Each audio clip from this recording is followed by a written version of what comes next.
memberikan respon ke dalam diri, ke jiwa nih. Lalu sampainya bukan ke takwa, sampainya ke nafsu. Ya. Maka ada respon dari nafsu itu keluar. Nah, responnya disebut fujur namanya. Fujur. Ya, keluar dari sini kok lihat alas kakinya bagus amat gitu. Punya si Ahmad aja nggak sebagus itu misalnya kan. Nah, masuk itu ke nafsu, diprovokasi oleh setan. Kan cuma dua. Kalau bukan dimotivasi oleh malaikat, diprovokasi oleh setan. Cuma dua itu saja.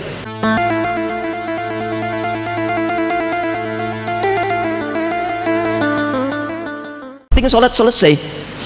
Apakah terkoneksi dengan Allah atau tidak, itu perkara lain. Nah, karena itulah kemudian diikat di ujung ayat itu ketika sholat disebutkan innas sholata. Kenapa menggunakan alif lam? Karena kita mesti pastikan semua bagian sholat yang kita tunaikan itu terkoneksi kepada petunjuk dan ajaran Nabi, sehingga bukan hanya bacaan yang kita ungkapkan di lisan, gerakan yang kita lakukan, tapi juga ada hikmah yang kita pahami, bacaan yang kita mengerti, gerakan yang kita dalami, wa yuzakkikum, ada pengaruh kepada jiwa, sehingga kita menemukan sesuatu yang baru dalam hidup kita. Wa yu'allimukum ma lam takunu ta'lamun. Nah, ini tipikal ciri orang beriman, yang dengan itulah kemudian dia memburu waktu sholat yang telah ditetapkan. Inna sholata kanat 'alal mu'minina kitaban mauquta. Dia buru, jadi bukan dia tunggu, dia buru itu. Dia buru. Dan saat dikumandangkan konektivitas panggilan sholat, nanti getaran imannya itu mengkonfirmasi.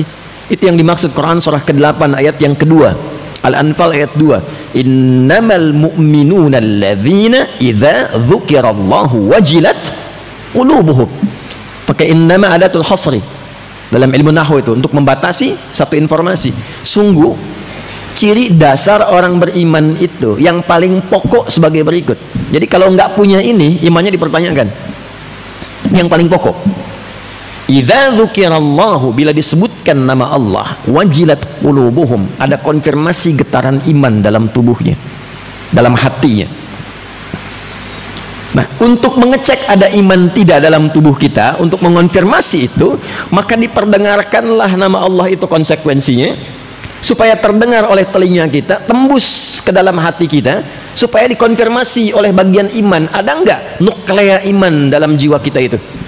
Maka diperdengarkan di telinga. Telinga bahasa Arabnya udhun, jamaknya disebut dengan adzan. Adzan itu bukan sekedar panggilan. Kalau cuma panggilan mungkin namanya nida, selesai. Ya. Kenapa disebut dengan adzan? Karena panggilan ini diperdengarkan pada orang-orang yang masih punya pendengaran. Dan Anda tidak akan temukan satu panggilan yang disebutkan setiap pergantian waktu dalam sehari, mengiringi pergantian waktu, berubah dari gelap ke terang, ya kan? Muncul subuh, gitu kan? Ya, ketika berubah pergantian waktu ada panggilan. Pindah ke siang ada panggilan, siang ke sore ada panggilan, sore menjelang malam ada panggilan, datang malam sebelum tidur ada panggilan. Untuk mengecek jangan-jangan paginya ada iman, sorenya hilang. Yusbihu mu'mina wa yumsi, jauh-jauh di Riau saja, Pekanbaru dengan Bengkalis sama nggak waktu subuhnya tuh? Dengan Kampar sama tak? Perbedaan waktu itu bukan sekedar menunjukkan tempat lokasinya berbeda, tapi untuk memperdengarkan bacaan sholat 24 jam tidak berhenti di muka bumi ini. Di mana ada panggilan ibadah, memperdengarkan Tuhannya 24 jam tidak berhenti. Manusia mana yang mampu membuat sistem seperti itu? Ini yang menunjukkan kebenaran ajaran Islam, yang menunjukkan dan menguatkan Islam itu bukan budaya, bukan buatan, tapi betul-betul ad-dinul haq. Karena itu pede Al-Quran mengatakan inna dina indallahil Islam.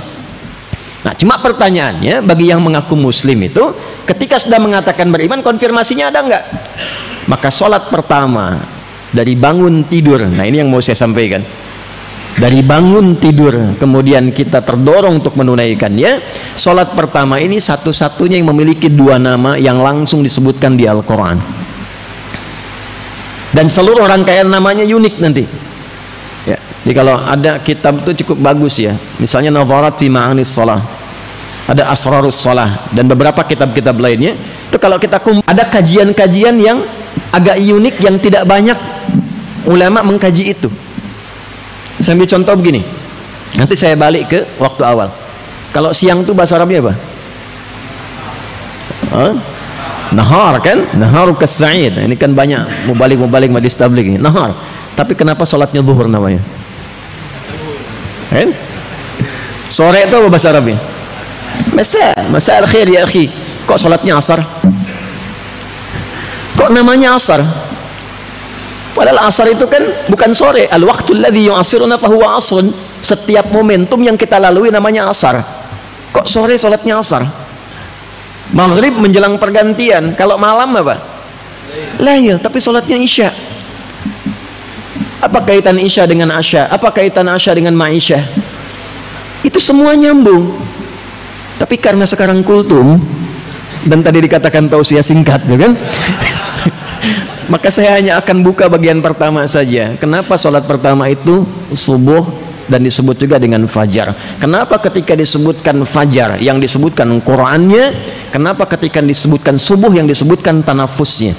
Quran surah 81 ayat 18, was-subhi idza tanaffas. Quran surah 17 ayat 78, aqimis salata liduluki syamsi ila ghasaqil laili wa qur'anal fajr. Inna qur'anal fajri kana masyhuda. Yang lainnya salat, begitu masuk ke fajar Quran, begitu masuk ke subuh tanafus.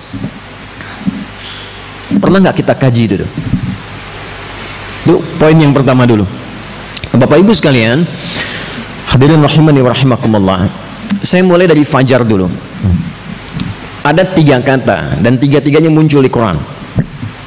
1 fajar, 2 infajar, 3 fujur.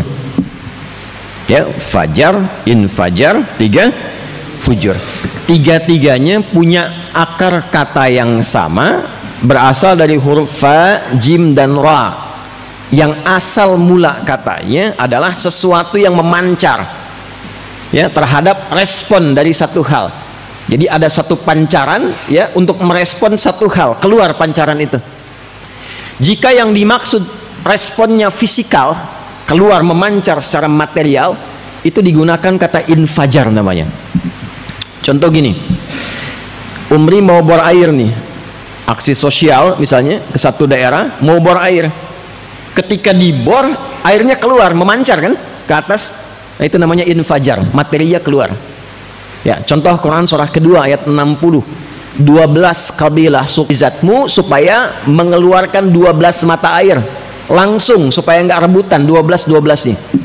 Maka turunlah firman Allah, pukulkan tongkatmu yang kayu ke batu itu untuk menunjukkan ini mukjizat. Kayu sama batu kuat mana? Batu. Tapi untuk menunjukkan tongkat ini ada mukjizatnya, pukulkan kayu ke batu, yang pecah batunya nanti memancar dari batu itu 12 mata air. Wa idzistasqa Musa liqaumihi faqulna dharib bi'asakal hajar. Asa hajar, bi'asakal hajar. Fanfajarat, bukan fafajarat. Fanfajarat min husnata asyrata aina, memancarlah 12 mata air. Tongkatnya Musa alaihi salam kayu, dipukulkan ke batu, yang pecah batunya keluar 12 mata air. Anda pengen tes tongkat emas Anda itu mukjizat bukan? Pukulkan ke batu, keluar 12 air mata itu. Pecah tongkatnya. Ya, keluar fajar, infajar. Kalau Anda memberikan respon ke dalam diri, ke jiwa nih, lalu sampainya bukan ke takwa, sampainya ke nafsu, ya, maka ada respon dari nafsu itu keluar. Nah, responnya disebut fujur namanya. Fujur, ya, keluar dari sini kok lihat alas kakinya bagus amat gitu, punya si amat aja nggak sebagus itu misalnya kan. Nah, masuk itu ke nafsu, diprovokasi oleh setan. Kan cuma 2, kalau bukan dimotivasi oleh malaikat, diprovokasi oleh setan. Cuma 2 itu saja. Yang bekerja untuk takwanya itu adalah malaikat, disebutkan 88 kali dalam Al-Quran. Yang bekerja memprovokasi nafsu itu setan. Setan disebutkan 88 kali di Quran. Jadi setiap kali kita ingin mengambil keputusan, yang akan merespon itu hanya 2 kemungkinan. Kalau bukan takwa, itu fujur di nafsunya. Karena itu tempatnya disebut dengan kolbun, karena selalu ada yang koluba. Ya, ada dinamika di dalamnya, selalu bergetar, berbolak-balik, karena selalu ada dua bagian ini. Kalau bukan mengajak, mengejek. Ya, Anda kan bangun tidur saja dengar adzan kan dua, putuskan cepat berangkat atau tunggu sebentar, matikan alarm, atur lagi. Kan? Ya, nah maka ketika diberikan misalnya respon itu oleh setan, ya, lalu disambut oleh nafsu, itu yang keluar pancarannya fujur namanya, mengeluarkan aura keburukan yang disebut nanti ketika keluar disebut dengan su. Ya, ini yang dimaksud Quran surah ke-12 ayat 53. Wa ma ubarri'u nafsi innan nafsa la'ammaratum bis-su. Bagian mana yang ada di nafas yang ada su di situ, itu yang disebut fujur, lawan dari takwa. Lawan ini, ya, paradoks ini ditampilkan di Quran surah 91 ayat 7 sampai 10. Wa nafsi wa ma sawwaha fa alhamaha fujuraha wa taqwaha. Qad aflaha man zakkaha wa qad khaba man dassaha. Kaifal husul ala al-falah bi istimali tazkiyah. Bagaimana mendapatkan falah dengan menekan fujur ini supaya tazkiyah itu keluar? Maka diperdengarkan di telinga kita, hayya 'alal falah. Disambut oleh kita untuk fungsi tazkiyah, mengerjakan apa? Salat. Diperdengarkanlah sejak awal bangun supaya tazkiyahnya fungsi, fujurnya ditekan, yang muncul di takwa. Takwa itulah yang nanti akan memancarkan gelombang merespon panggilan adzan. Respon itulah yang disebut dengan fajar. Makanya kenapa subuh itu saat panggilan pertama responnya disebut dengan fajar, untuk memberikan kesan bahwa saat kita mendengar itu ada bagian respon sinyal takwa yang merespon itu, dan ada getaran dalam jiwa kita, sudah bangun, waktunya kita menghadap Allah. Ditandai dengan cahaya fajar yang muncul secara material, membelah kegelapan malam, memunculkan cahaya terang. Ya, ini bukan ilmu takatik ya, ini ada bacaannya nih. Awas nih, ini saya tidak terlalu senang ngaji dengan pendekatan tafsir medsos. Ya, tak takayuk taktiku tiktokan gitu kan. Fasbakayu facebooku facebookan, ya. Tabayatubu youtuban, instagramu instagraman. Muncul semua tuh. Balik ya. Nah, jadi fajar itu menjadi penting karena itu sinyal awal pembuktian kita sebagai insan beriman. Itulah sebabnya kenapa sholat di Quran satu-satunya yang disebut sebagai bagian dari penentu iman, namanya iman. Zakat tidak disebut iman, puasa tidak disebut iman, walaupun dibuka dengan ya ayyuhalladzina amanu, tetap siamnya disebutkan. Tapi sholat ketika disebutkan dia menjadi penentu iman. Al-Baqarah ayat 143 di ujung ayatnya, wa ma kana Allahu liyudhi'a imanakum. Al-farqu bainal mu'min wal kafir tarkus shalah, kata Nabi. Jika Anda ingin cek perbedaan orang yang sudah beriman dengan yang belum, lihat salatnya. Itu. Baik. Saya agak cepat karena tausiah singkat ini. Ketika direspon itu oleh cahaya iman kita yang terpancar, apa yang kita bawa menghadap Allah? Ternyata beda. Nggak sama. Apa perbedaannya? Maka disambungkanlah oleh kita, lompat dulu ke Quran surah 81 ayat 18. Was-subhi idza tanaffas. Dan aku bersumpah demi waktu subuh apabila tanaffas, semua aktivitas itu dimulai dengan mengeksekusi setiap gerakan-gerakan, rencana-rencana yang sudah terukur dan matang. Jadi Allah itu membuat sistem kehidupan yang terukur dan matang, yang semua makhluk mengerjakan itu sejak subuh dimulai berputar itu. Ya, kalau bahasa kita bersamaan dengan nafas yang mengalir itu, maka kegiatan dimulai. Silahkan cek tumbuhan itu mulai mengeluarkan oksigen itu kapan? Subuh. Karbon dioksida diserap, oksigen keluar. Saya buktikan itu di Belanda, Pak. Untuk membuktikan itu, qadarullah waktu di Belanda di Utrecht. Kalau di sini kan kedengaran adzan. Saat kami di Delft, di Utrecht tepatnya, itu kan ngecek jam berapa subuhnya tuh di Belanda, daerah Utrecht. Qadarullah flatnya itu, apartemennya, itu penginapannya tuh di area-area yang rimbun dengan tumbuhan pepohonan dekat kanal, ada 13 kanal yang tersambung ke seluruh wilayah provinsi di Belanda itu. Dan kalau nanti ada waktu main-main ke Delft itu ada tempat VOC di situ. Saya pernah menduduki markas VOC 20 menit tuh. Untuk riset. Itu mohon maaf tuh ya, teman-teman yang kita Majlis Tabligh, kemudian di sini ada teman-teman di Umri. Ini nggak ada 1/5 luas ruangan VOC dari ruang masjid ini. Ruangannya kecil, cuma di depannya gudangnya besar, memanjang dari kali, yang kali itu menyambung nanti ke Samudra Hindia. Jadi kalau ngambil dari kita itu rempah-rempah, mereka langsung ngambil kapal, itu langsung berhenti depan gudangnya, bongkar muatnya. Tapi poinnya bukan itu. Saya kembali ke Utrecht. Jadi sebelum 5 menit sebelum waktu subuh tiba saya keluar. Tidak ada segar-segarnya. Padahal semua isinya pohon, dan itu udaranya luar biasa. Begitu masuk ke waktu subuh, itu berubah drastis, segar semua, oksigen muncul. Wasubhi idza tanaffas. Matahari mulai bertugas, kegelapan malam belah, keluar cahaya. Ya, semua bertugas. Anda bayangkan, yang tidak dihisab saja mengikuti sistem yang Allah buat. Manusia itu bukan hanya sistemnya, diatur oleh Allah pergerakannya, pedomannya, arahnya, ditunjukkan sampai ditanya, fa'aina tadhhabun? Engkau ini mau kemana sebetulnya? Engkau aku ciptakan, hikmahnya aku jelaskan, sistemnya aku terangkan, pedomannya aku kirimkan, rasulnya aku tetapkan, pembinaannya ada, penjelasannya lengkap.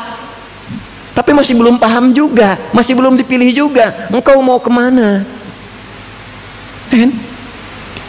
Maka ketika datang panggilan itu, kita pun mulai merencanakan, membawa peta hidup, peta jalan kehidupan, bagaimana mengawali kegiatan di hari ini supaya terukur. Dalam bahasa Arab, ketika Anda menyiapkan sesuatu yang terukur, terencana untuk dieksekusi, itu disebut dengan subuh namanya. Dari kata asbah. Kalau orang Arab tanya kaifa asbahta ya akhi, itu bukan hanya tanya kabar, tapi bertanya bagaimana perencanaan aktivitasmu di hari ini, apakah baik? Jam 7 mau kemana? Jam 8 di mana? Jam 9 kerjakan apa? Jam 12 mau kemana? Zuhur mau di mana? Asar di masjid mana? Sampai Isya jam berapa Anda tunaikan, di masjid mana Anda lakukan? Itulah subuh. Nah, jadi insan beriman itu tipikal utamanya, insan beriman, ciri keimanan kita ya, sebelum kita menjalankan aktivitas, kita sudah punya rencana yang terukur. Bahkan Nabi itu kan mulai malam hari sebelum tidur istighfar dulu untuk mengevaluasi kegiatan sebelumnya. 70 kali sampai 100. Itu kan bukan istighfar cuma di lisan keluar, bukan. Istighfar itu kan bagian dari zikir. Zikir itu ingat. Ingatnya dua, ingat aktivitas, koneksikan dengan Allah. Aktivitas ini disenangi Allah atau tidak, diridhoi Allah atau tidak. Makanya ketika istighfar, kita sambil mengingat 70 kegiatan kita sebelum tidur itu apa, 100 kegiatan kita sebelum tidur itu apa. Bicara sama teman, mengenakan tidak? Istighfari kalau kurang bagus. Ya, komunikasi kita dengan orang lain, pekerjaan kita itu diingat sampai kita sadar. Setelah sadar itu nyaman, hati kita tenang, baru istirahat, maka tidurnya nyaman. Tidurnya nggak ingat dosa, nggak bawa masalah, karena sudah diselesaikan sebelum tidur. Yang lebih bagus sebelum tidur rencanakan buat besok. Fa idza faraghta fansab. Besok mau ngerjakan apa? Sehingga seluruh yang telah kita siapkan itu begitu datang panggilan Allahu Akbar, rencana itulah yang kita bawa menghadap Allah supaya kita sampaikan, kita bacakan agar mendapatkan ridha Allah, taufik Allah, bimbingan Allah dalam sujud kita minta. Itulah sebabnya kenapa sholat pertama disebut dengan fajar dan sholat subuh, dan yang disebutkan bacaannya bukan sekedar sholatnya, untuk bertanya rencana apa yang sudah Anda siapkan di hari ini, doa apa yang Anda panjatkan di subuh ini, permintaan apa yang Anda sampaikan di subuh ini. Itulah sebabnya menggunakan kata Quran. Quran bentuk umum, mencakup dua hal. Satu, bacaan-bacaan umum yang telah kita siapkan. Ada doa apa, istighfar apa, zikir apa yang kita bawa di fajar itu. Pernah nggak kita nyiapkan agenda tuh sebelum kita memulai menunaikan sholat, supaya saat sujud kita minta dimudahkan? Itu rahasianya kenapa banyak sahabat memulai dari masjid aktivitasnya sampai syuruk gitu, baru berangkat, dan nanti sebelum pulang mampir ke masjid. Kalau sirahnya lengkap, ini kalau kita satukan kajiannya, nanti PR nih Majelis Tabligh kalau kita bikin kegiatan pedoman deh, coba kita satukan itu jadi implementasi kehidupan, pedoman hidup Islami sebagai seorang muslim, dari akidah, ibadah, muamalah sampai akhlak tuh. Ya, bagaimana pagi memulai dengan iman. Iman itu dibawa dalam ibadah, dipraktekkan dalam muamalah, dihiasi dengan akhlak. Setiap langkah kita dari ujung kepala sampai kaki, bisa nggak kita mulai itu? Sehingga nanti sifat itu terkoneksi dengan Allah yang memberikan kasihnya kepada kita. Sifat ibadahnya merubah kita menjadi abdun, dijamakkan dengan ibad, membentuk karakter sebuah akhlak. Itu yang dimaksud wa ibadur rahmanil ladzina yamshuna 'alal ardi hauna wa idza khatabahumul jahiluna qalu salama. Ibadnya karakter seorang yang menunaikan segala hal atas dasar ibadah, dimiliki sifat kasih yang tersambung idhofah kepada Allah, dibimbing jadi karakter. Jadi melalui karakter moral membentuk karakter intelektual, menghasilkan karakter kinerja. Dari etos dibimbing logos masuk ke patos. Itu gambarannya. Nah, persoalannya dari sekian banyak kita sholat subuh dan fajar itu, sudah berapa banyak rencana yang disiapkan? Berapa yang sudah kita mintakan kepada Allah? Nah, aspek keduanya, Quran juga permintaan itu ketika berjamaah nanti diwakilkan bacaan umumnya oleh imam. Itulah sebabnya kenapa imam kualifikasinya itu spesial, khusus. Karena di antara makna Quran kalau idhafah itu di antara maknanya Al-Quran yang dibacakan. Quran surah 75 ya. Dari ayat kita ambil saja misalnya 16 sampai 18. La tuharrik bihi lisanaka litajala bih. Inna 'alaina jam'ahu wa qur'ana. Fa idza qara'nahu fattabi' qur'ana wa qur'anal fajr. Inna qur'anal fajri kana mashhuda. Maka kita punya bacaan yang kita bawa, jamaah di masjid diwakilkan oleh imam. Itulah sebabnya kadang-kadang imam sudah menyiapkan ayat, tiba-tiba saat mimpin bisa berubah itu. Nggak percaya silahkan, bisa berubah. Kenapa? Karena Allah arahkan bacaan itu sesuai dengan kepentingan umumnya makmum. Itulah sebabnya imam berikhtiar. Dicontohkan Nabi sebelum sholat nengok dulu ke jamaah kan. Bukan perkara istaqimu dan jamaah jawab sudah tahu. Bukan itu yang penting. Lihat siapa yang sholat. Adakah yang buru-buru? Adakah wajah-wajah sedih? Adakah wajah-wajah yang ikhlas sehingga bacaannya harus surat Al-Ikhlas? Nggak kuat berdiri lama, kan? Itu semua dilihat. Maka ketika kemudian ada kan yang sebelum itu lihat dulu, saya itu masuk ke tempat murojaah imam di Masjid Nabawi, undangan khusus. Ya, Syekh Hudzaifi itu masih murojaah apa? Ngecek imam-imam yang lain, yang muda-muda setoran sebelum dimulai sholat. Kami diundang masuk, lihat diskusi. Setelah itu dibawa ke makam Nabi, udah selesai ke Raudhah dan sebagainya. Itu masih murajaah, kan ada CCTV. Kita kan lihat, oh ini makmumnya siapa, gambarannya bagaimana, baru dipilihkan surah sesuai dengan keadaan makmum berdasar gambaran imam. Tapi kadang-kadang ketika itu pun saat mulai bertakbir itu bisa berubah surat yang dibaca. Coba kenapa nggak disambungkan ayat 16 tiba-tiba inna anzalna tuh? Dari surat 2 ke surat 97 kan lompatannya jauh itu. Itu kan nggak tiba-tiba pengen dibaca begitu saja itu. Beda sifatnya itu lain. Nah itu yang saya maksudkan. Ayo coba kita gabungkan 4 elemen ini. Sehingga ketika kita gabungkan berwujudlah kemudian menjadi bagian manusia yang paripurna. Nah sekarang pertanyaannya, ada nggak bimbingan merencanakan kegiatan untuk menjalani visi hidup dimulai dari subuh?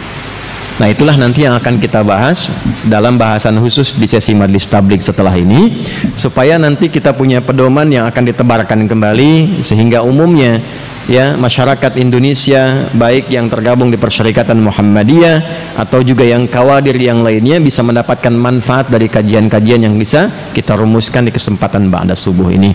Saya kira saya mohon maaf kalau tausiah singkat ini tidak begitu singkat, tapi untuk menajamkan apa yang saya sampaikan supaya setidaknya kita bisa memahami dengan lebih maksimal.